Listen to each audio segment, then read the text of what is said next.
সাহাবারা মাঝে মাঝে খাবার না পেলে, ঘরে খাদ্য না থাকলে বিশ্বনবীর কাছে চলে আসতেন। এসে বিশ্বনবীর চেহারার দিকে তাকায় থাকতেন, ওনার কণ্ঠে তেলাওয়াত শুনতেন। বিশ্বনবীর তেলাওয়াত শুনলে, চেহারার দিকে তাকায় থাকলে ক্ষুধার কথা তারা ভুলে যেতেন। অনেকে বলে সাইয়েদনা দাউদ আলাইহিস সালামের কণ্ঠ ছিল অনেক চমৎকার, এটা ঠিক, কিন্তু বিশ্বনবীর চাইতে বেশি সুন্দর না। আকাবা উপসাগরের তীরে বসে সাইয়েদনা দাউদ যখন তেলাওয়াত করতেন, সাগরের মাছগুলো সাগর ছেড়ে ডাঙ্গায় চলে আসতো, বনের পশু বন ছেড়ে বাইরে আসতো, আকাশের পাখি আকাশ ছেড়ে দিয়ে নিচে নেমে আসতো। কিন্তু বিশ্বনবীর কণ্ঠটা এর চেয়েও বেশি সুন্দর ছিল। সুবহানাল্লাহ পড়ে। সাউথ সাইনা, দক্ষিণ সিনাইয়ে এই তুর পাহাড়ের অবস্থান। মিশরে দুইটা জেলা আছে, উত্তর সিনাই, দক্ষিণ সিনাই। এই দক্ষিণ সিনাইতে 2285 মিটার উঁচু এই পাহাড়। সাইয়েদনা মুসা আলাইহিস সালাম এই পাহাড়ে উঠে কথা বলতেন কার সাথে? তাওরাতের মতো কিতাবকে আল্লাহ তাআলা কাঠের তক্তার মধ্যে লিখে এই পাহাড়ের উপর নাজিল করেছে। কাঠের তক্তা চিনেন?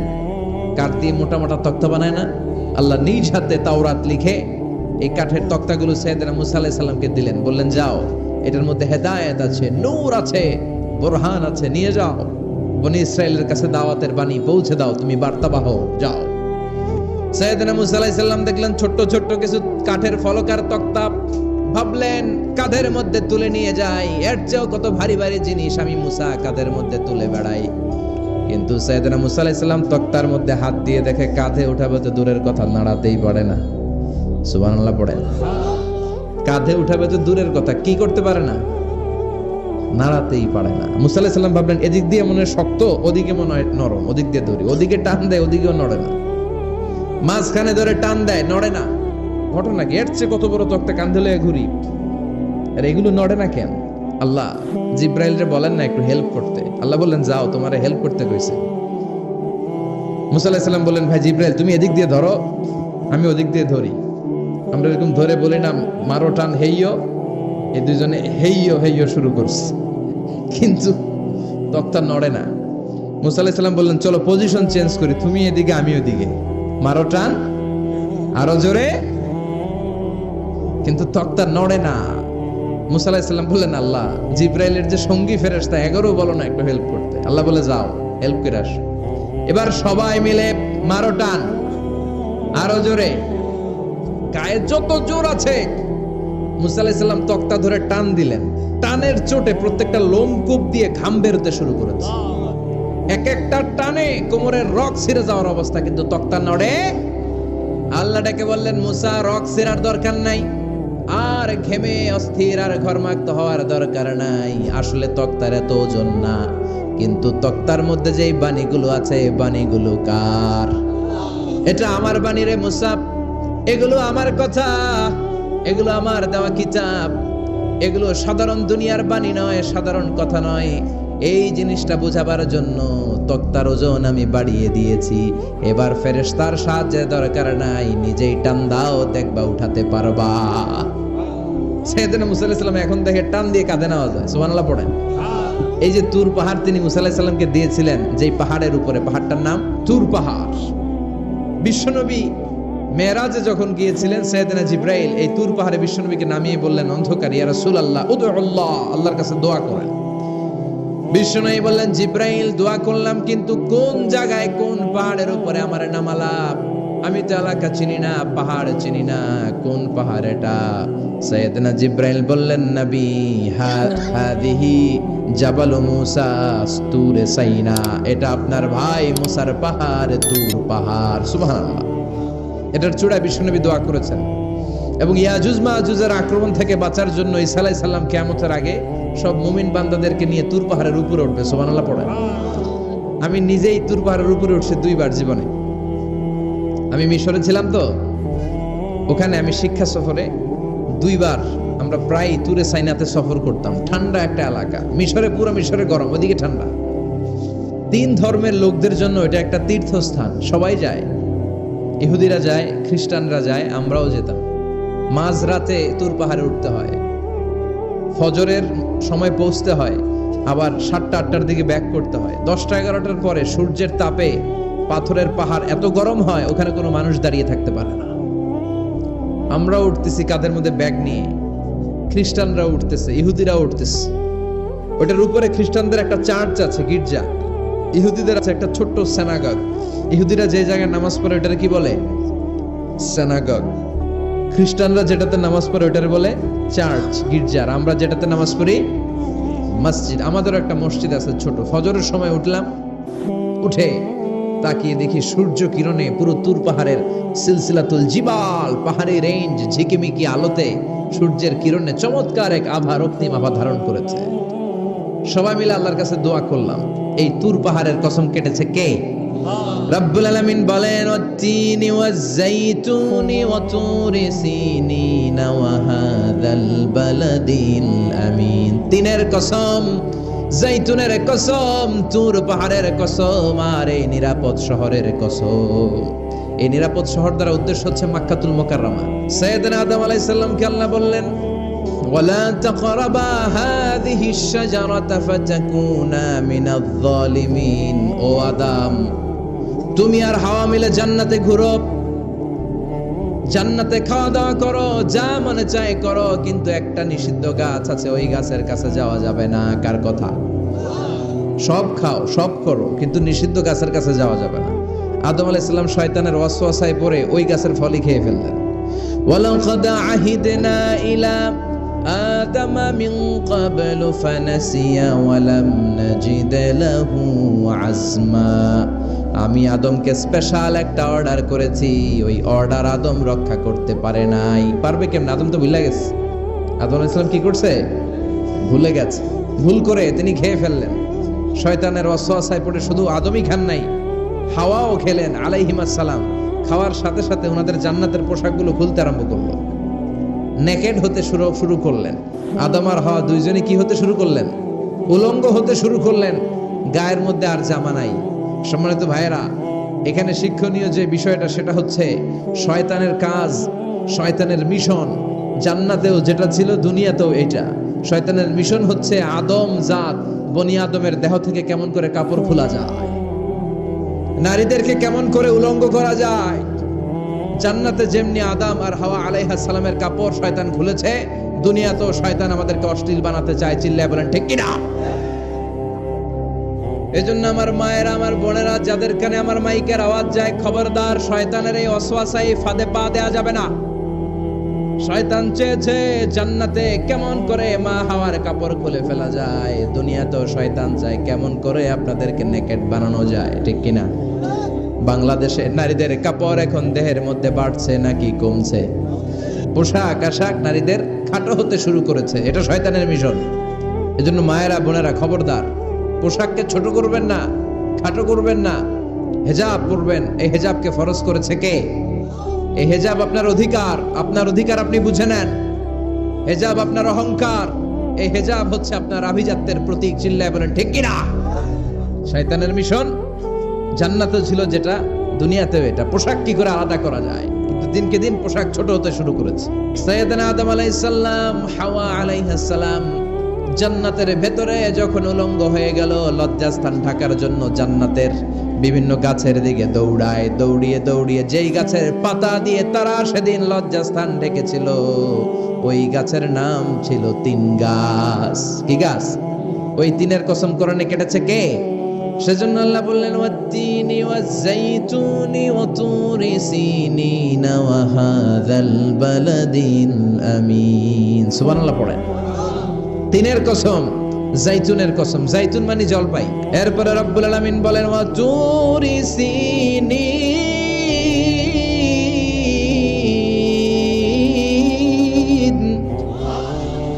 আমি তিন আর জাইতুনের কসম যেমনি কোরআনের মধ্যে করলাম, সাথে সাথে তুর পাহাড়ের কসম কাটলাম। সুবহানাল্লাহ পড়েন। বিশ্বনবী সারাদিন যে কোরআনের আয়াতগুলো নাজিল হয়েছে, প্রত্যেক রাত্রে এশার নামাজের পর ঘরের মধ্যে বসে বসে আয়াতগুলো তেলাওয়াত করতেন। আর মক্কার আবু জাহেল, উতবা, শাইবা, ওয়ালিদ ইবনে মুগীরা সবাই লুকিয়ে লুকিয়ে তেলাওয়াত শোনার জন্য বাড়ির চিপায় চলে আসতো। আবু জাহেল, উতবা, শাইবা এটা কি বিশ্বনবীর পক্ষের লোক না বিপক্ষের? বিপক্ষের লোক হয়েও নবীর কণ্ঠের তেলাওয়াত শোনার জন্য পাগল। তাইলে কণ্ঠটা কি নরমাল কণ্ঠ ছিল? যেন তেন কণ্ঠ ছিল? আবু জাহেল ছিল মক্কা শহরের প্রেসিডেন্ট। সে ঘোষণা দিয়ে দিত, কেউ মুহাম্মাদের কণ্ঠের তেলাওয়াত শুনবা না, শুনতে যেতে পারবা না। সবাইকে নিষেধ করে রাত্রিবেলা চোরের মতো নিজেই যাইতো। সুবহানাল্লাহ পড়েন। হজের মৌসুমে আবু জাহেল ঘোষণা দিয়ে দিল, খবরদার, মক্কায় ঢুকার যতগুলো গেট আছে সবগুলো গেটে তোরা দাঁড়ায় থাকবি, হাজীদেরকে বলবি মক্কায় নতুন একটা পাগল এসেছে, তার কথা যারা শুনে তারাও পাগল হয়ে যায়। নাউজুবিল্লাহ পড়েন। তার কর্মী বাহিনী হজের মৌসুমে বিভিন্ন গেটে পাঠায় দিল। মক্কায় ঢুকার হাজীদের যত গেট, বিভিন্ন দেশ থেকে হাজীরা আসবে, কর্মীদেরকে বলে দিল তোরা বলবি এই এলাকায় নতুন এক পাগলের আমদানি হয়েছে, নাম মুহাম্মদ। পড়েন নাউজুবিল্লাহ। যারাই এই মুহাম্মাদের কণ্ঠের তেলাওয়াত শুনে তারাও পাগল হয়ে যায়। আদেশ অনুযায়ী কর্মীরা মক্কার গেটে দাঁড়িয়ে দাঁড়িয়ে হাজীদেরকে বলল, হাজী সাহেব হজে যান, জমজম খান, খেজুর খান, হজ করেন, সমস্যা নাই, কিন্তু নতুন এক পাগল আসছে, এই পাগলের নাম মুহাম্মদ। এই পাগলের কাছে যারা যায় হেরাও পাগল হয়ে যায়। হাজী সাহেবরা কোনোদিন এই মুহাম্মদ নামটা শুনে নাই, এই প্রথম শুনলো। শুই নাই মনে মনে কয়, যেদিকে যাব আর নাই যাব, আগে মুহাম্মাদের কাছে যাব। কারণ মানুষের একটা অভ্যাস হচ্ছে, আল ইনসানু হারিসুন আলা মা মুনিয়া, মানুষের যেটা করতে নিষেধ করা হয় বেশি ওইটা মানুষ করে বেশি। মনে মনে হাজিরা বলে, তোমরা নিষেধ করছো তো অবশ্যই যাব, দেখি মুহাম্মদটা কে। আবু জাহেল ঘোষণা দিয়েছে কেউ যেতে পারবে না, কিন্তু লুকিয়ে লুকিয়ে নিজেই যায়। একটা নির্ধারিত সময়ে বিশ্বনবী তেলাওয়াত করতেন, আর ওই তেলাওয়াতের সময় আবু জাহেল, উতবা, শাইবা, ওয়ালিদ ইবনে মুগীরা সবাই লুকিয়ে লুকিয়ে বিশ্বনবীর ঘরের চারদিকে কান পেতে মধুর কণ্ঠের তেলাওয়াত শুনতো। ফ্রি ফ্রি আরামসে শুনতো এই তেলাওয়াত।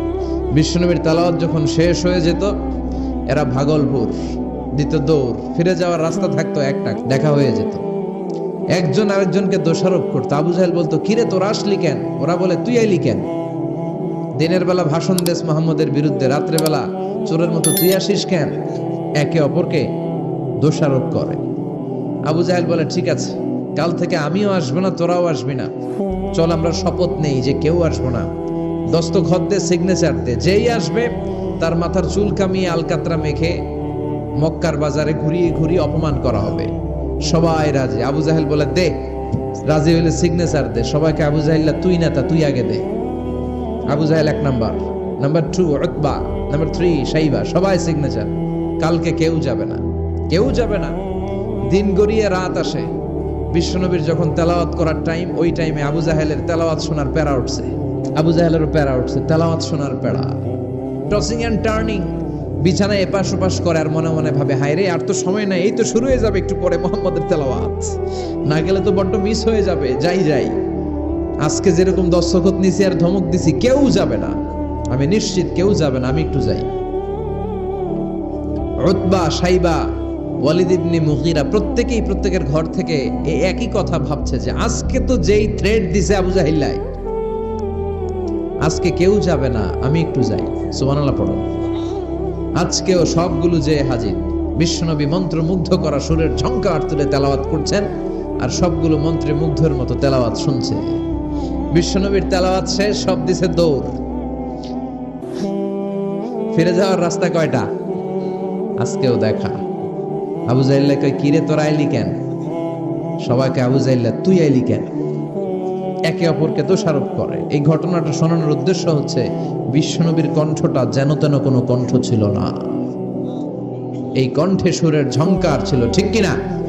এই জন্য সাইয়েদনা বারা ইবনে আযিব রাদিয়াল্লাহু তাআলা আনহু বুখারীর বর্ণনায় বললেন, ফামা সামি'তু আহসানা সাওতান মিন সাওতি রাসূলিল্লাহ, বিশ্বনবীর কণ্ঠের চাইতে এরকম সুরেলা কণ্ঠ আমার জীবনেও আমি শুনি নাই। এই কাবা ঘরকে কেন্দ্র করে প্রতিদিন 120টা রহমত নাজিল হয়। সিত্তিন আলিত তাইফিন, 60টা রহমত যারা তাওয়াফ করে তাদের জন্য। আর বাঈন আলিল মুসাল্লিন, 40টা রহমত যারা নামাজ পড়ে তাদের জন্য। 60 আর 40-এ কত? বাকি আছে কয়টা?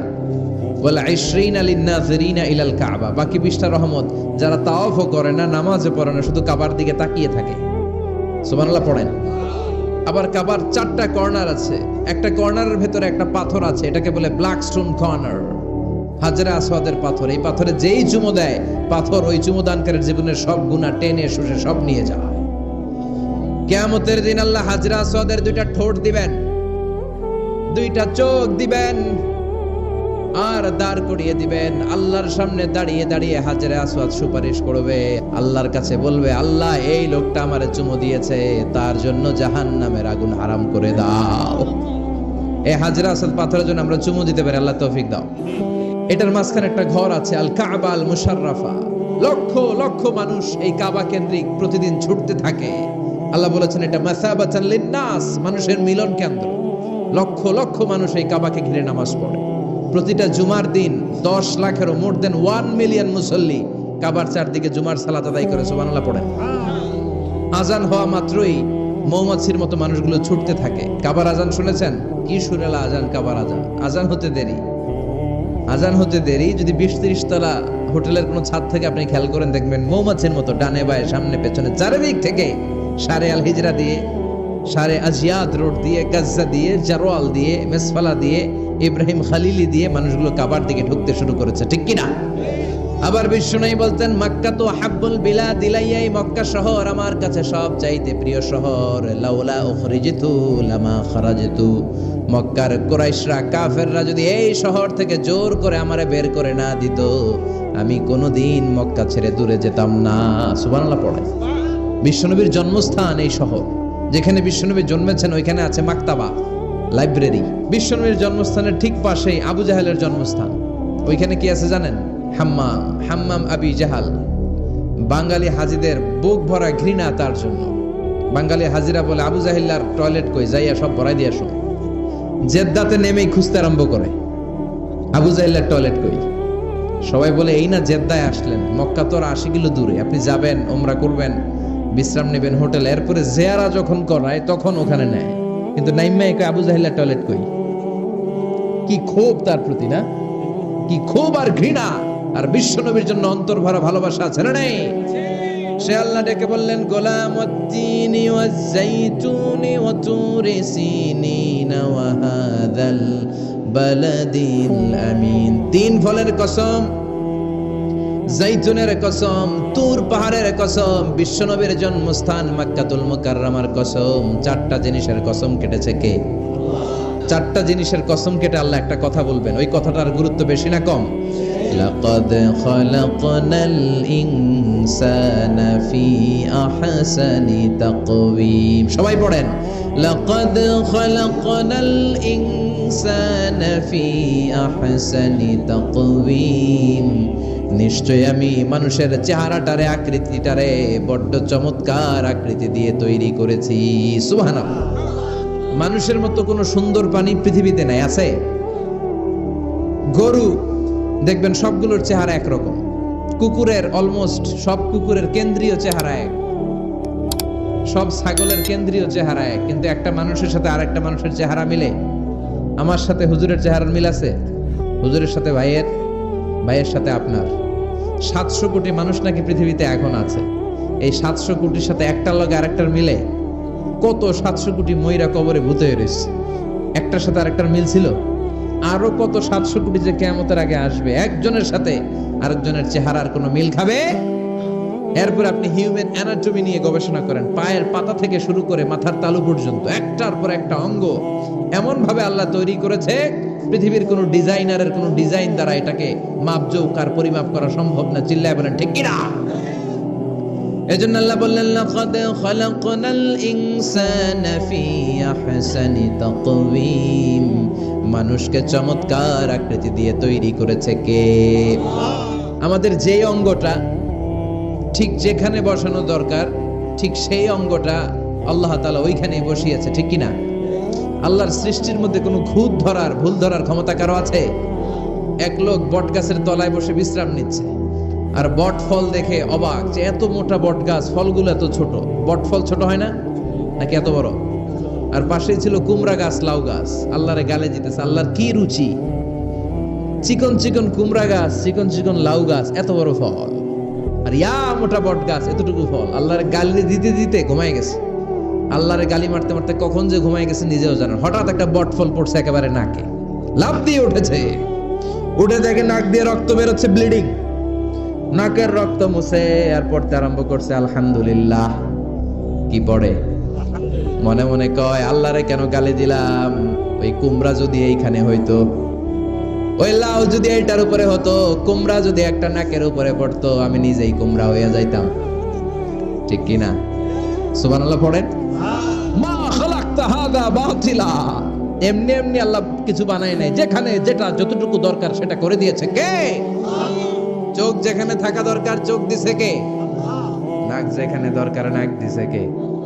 চোখ কান এদিকে না হয়ে যদি অন্যদিকে হইতো সুবিধা হইতো। চোখ দুইটা মনে করেন এদিকে নাই, আছে এদিকে, এদিকে একটা চোখ, এদিকে সুবিধা হইতো। খাওয়ার সময় আমরা প্রথমে দেখি, নাক দিয়ে শুকি, তারপরে মুখে মারি, ঠিক কি না? তো চোখ যদি পিছনে হইতো, প্রত্যেকটা খাবার নিয়ে চোখটা দেখানো লাগতো এইভাবে, তাই না?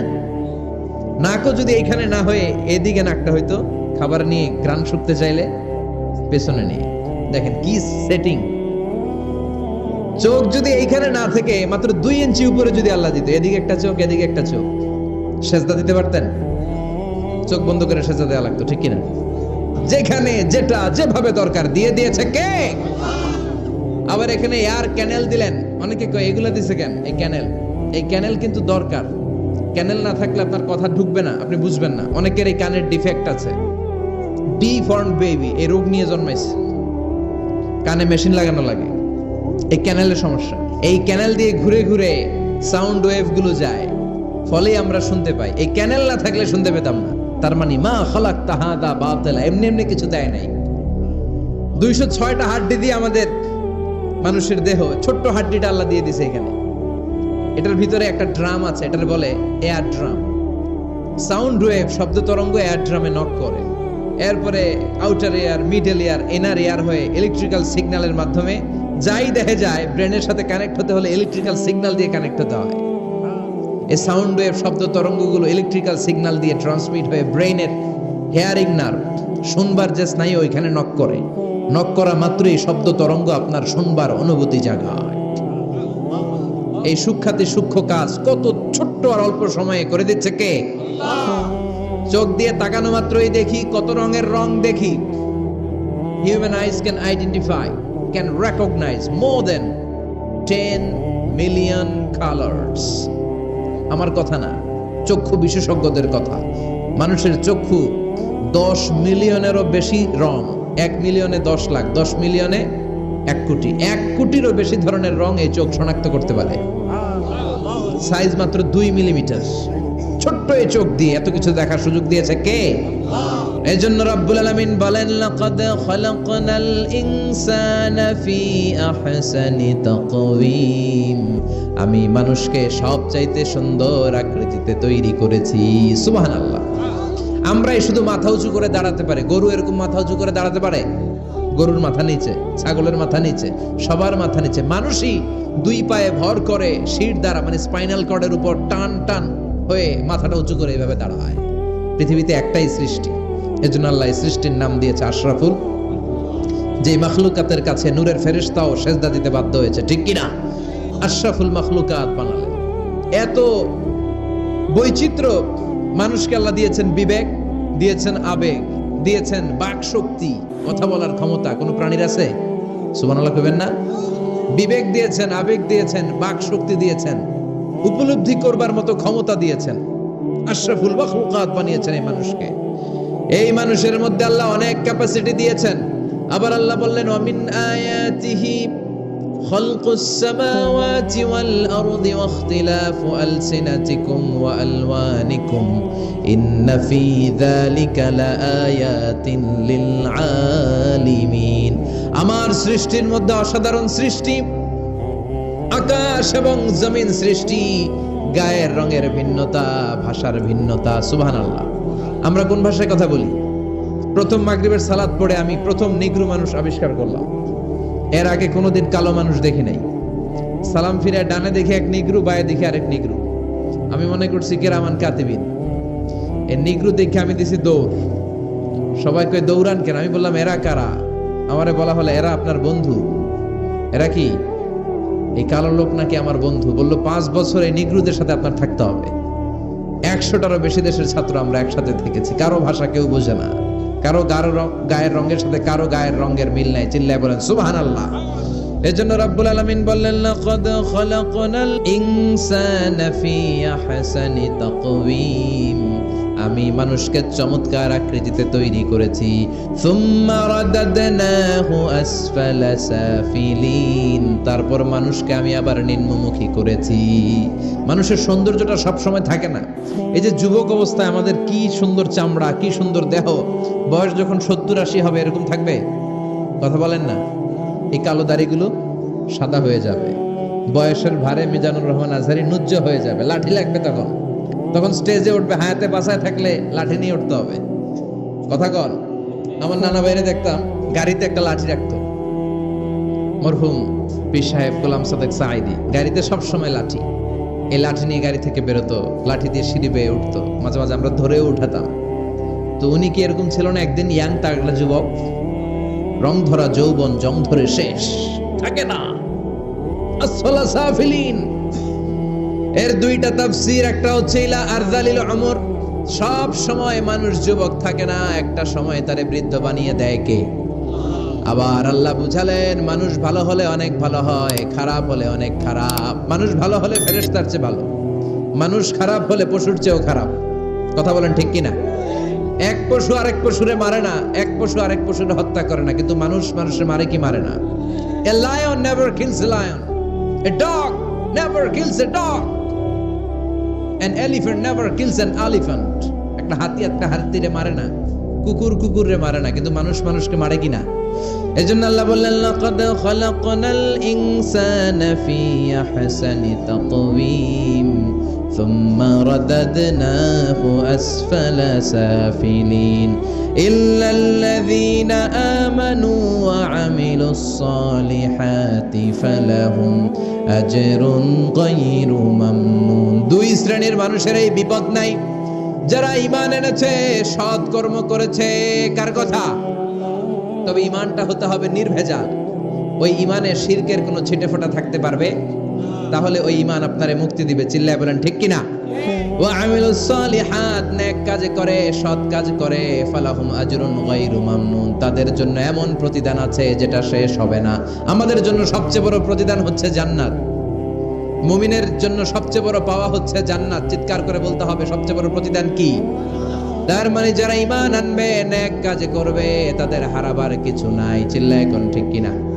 এজন্য ঈমানটা হতে হবে পাকা ঈমান। ঈমানদার কখনো পথ হারায় না। ঈমানদার ভরসা রাখে কার উপর? আপনি যদি ঈমানের পক্ষে থাকেন, কোরআনের পক্ষে থাকেন, ইসলামের পক্ষে থাকেন, আপনার উপর আযাব আসবে, গজব আসবে, বিপদ আসবে, নবীদের উপর যেমনি এসেছে। ঠিক কিনা? ঝুঁকি যদি আসে, ভয় যদি আসে, আপনার উপর আযাব যদি আসে, শাস্তি যদি আসে, অত্যাচার আসে, মুমিন কখনো ভয় পায়? মুমিন কখনো পথ হারায় না, মুমিন কখনো আশা ছাড়ে না। চিল্লায় বলেন ঠিক কিনা? কারণ মুমিন খুব ভালো করে জানে রাত্রি যত গভীর হয়, সুবহে সাদিকের সময় কাছে আসতে থাকে। সে আল্লাহ বললেন ইল্লাল্লাযীনা আমানু ওয়া আমিলুস সালিহাতি ফালাহুম আজরুন গায়রু মামনুন ফামা ইউকাযযিবুকা বা'দু বিদ্দীন আলাইসাল্লাহু বিআহকামিল হাকিমিন। ও নবী, এরপরেও কোন জিনিস তাদেরকে ইসলাম থেকে দূরে রাখে? তাদেরকে জিজ্ঞেস করেন আমি কি শ্রেষ্ঠতম বিচারক নই? সব বিচারকের শ্রেষ্ঠ বিচারক কে? কার বিচারে কোনোদিন জুলুম হয় না? চিল্লায় বলেন। আল্লাহর বিচারে কেউ কোনোদিন ঠকবে? তিনি সবচেয়ে শ্রেষ্ঠতম বিচারক। বিশ্বনবী বললেন সূরাতুত তিন তেলাওয়াত করতে করতে কেউ যখন এই অষ্টম আয়াতে চলে আসে, সেজন্য বলে বালা ওয়া আনা আলা যালিকা মিনাশ শাহিদিন, আল্লাহ আমি সাক্ষ্য দিচ্ছি আপনি শ্রেষ্ঠ বিচারক। আপনার চাইতে শ্রেষ্ঠ বিচারক হতে পারে? দুনিয়াতে যে বিচারগুলো পান নাই, আপনি কি মনে করছেন আখিরাতে এই বিচার হবে না? আপনার উপর জুলুম করা হয়েছে, আপনাকে নির্যাতন করা হয়েছে, এগুলোর বিচার করবে কে? আপনার জমি মেরে খেয়ে দিয়েছে, আপনার সম্মান নষ্ট করেছে, বিচার করবে কে? যত অন্যায় বিচার পৃথিবীতে হয়েছে, এগুলোর নতুন করে বিচার হবে। সেই বিচারকের, সবচেয়ে বড় বিচারকের ভূমিকা পালন করবে আমাদের আল্লাহ। আহকামুল হাকিমিন। Allah put a question to the audience, to the মুমিনিন। মুমিনদের কাছে আল্লাহ একটা প্রশ্ন রেখে এই সূরাটা শেষ করেছেন। আলাইসাল্লাহু বি আহকামিল হাকিমিন, আমি কি শ্রেষ্ঠতম বিচারক নই? এজন্য আমাদের ভরসা সব সময় একজনের উপর, তিনি কে? আর মুমিন কখনো আশা হারায় না। মুমিন তাওয়াক্কুল করে কার উপর? ভরসা রাখে কার উপর? বিপদে আপদে, সকালে বিকালে, সর্বাবস্থায় ফরিয়াদ করে একজনের কাছে, তিনি কে? ইউরোপ আমেরিকাতে মুসলমানের সংখ্যা দিন দিন বাড়ছে। মাঝে মাঝে পত্র পত্রিকায় দেখবেন যে কনভার্টেড মুসলমান, ও মুসলমান, ও মুসলমান। ধারণা করা হচ্ছে 2070 সালের মধ্যে ইউরোপ আর আমেরিকায় মুসলমান হয়ে যাবে সংখ্যাগরিষ্ঠ। খ্রিস্টানদের ছাড়িয়ে মুসলমানদের সংখ্যা ইউরোপ আমেরিকায় বেড়ে যাবে। সুবহানাল্লাহ পড়েন। সেই দিন বেশি দূরে নয় যেদিন কালেমার পতাকা হোয়াইট হাউসের উপরে শোভা পাবে। ঘোষণাটা কার? চিল্লায় বলেন, ওয়াদাটা কার?